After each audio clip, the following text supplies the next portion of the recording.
সময়টা ছিল ১৯৮৬ সালের ২৬ এপ্রিল। উত্তর ইউক্রেনের চেরনোবিল পারমাণবিক বিদ্যুৎ কেন্দ্রের রিয়্যাক্ট 4-এ ভয়াবহ বিস্ফোরণ ঘটলে তৈরি হয় জমাট বাঁধা তেজস্ক্রিয় বস্তু এলিফ্যান্ট ফুডস। অর্থাৎ চেরনোবিল পারমাণবিক দুর্ঘটনা থেকে তৈরি হয় একটি বিকিরণকারী পদার্থ যা দেখতে হাতির পায়ের মতো।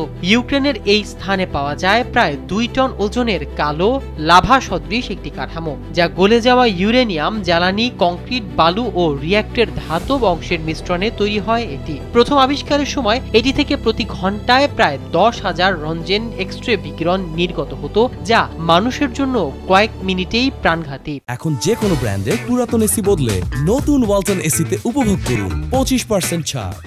বিজ্ঞানীদের মতে এলিফ্যান্ট ফুডের কাছে ৩০ সেকেন্ড তাড়ালে প্রথমে কিছু অনুভূত না হলেও ২ দিনের মধ্যে দেখা দিত তীব্র মাথা ঘোরা ও ক্লান্তি। ২ মিনিট থাকলে কোষ ভেঙে যেতে শুরু করত, ৪ মিনিটে বমি হতো এবং জ্বর, আর ৫ মিনিটেই মৃত্যু অনিবার্য হয়ে উঠত। বিপজ্জনক বিকিরণের কারণে কর্মীরা সরাসরি কাছে যেতে পারেনি, দূর থেকে ক্যামেরা ব্যবহার করে ছবি তোলা হয়। ২০০১ সালে এর তেজস্ক্রিয়তা কমে প্রতি ঘন্টায় প্রায় ৮০০ রঞ্জনে নামলেও এটি এখনও প্রাণঘাতী। অনুমান করা হয় আরও প্রায় ১০,০০০ বছর ধরে বস্তুটি বিপজ্জনকভাবে তেজস্ক্রিয় থাকবে। তাই এটিকে বিশ্বের অন্যতম ভয়ঙ্কর পারমাণবিক বর্জ্য হিসেবে বিবেচনা করা হয়। বিশেষজ্ঞদের মতে এই বস্তুটি নিয়ন্ত্রণে রাখলে বর্তমান সুরক্ষা কাঠামো শক্তিশালী করা হলেও ভবিষ্যৎ প্রজন্মের জন্য এটি রয়ে যাবে দীর্ঘমেয়াদী ঝুঁকির প্রতীক হয়ে।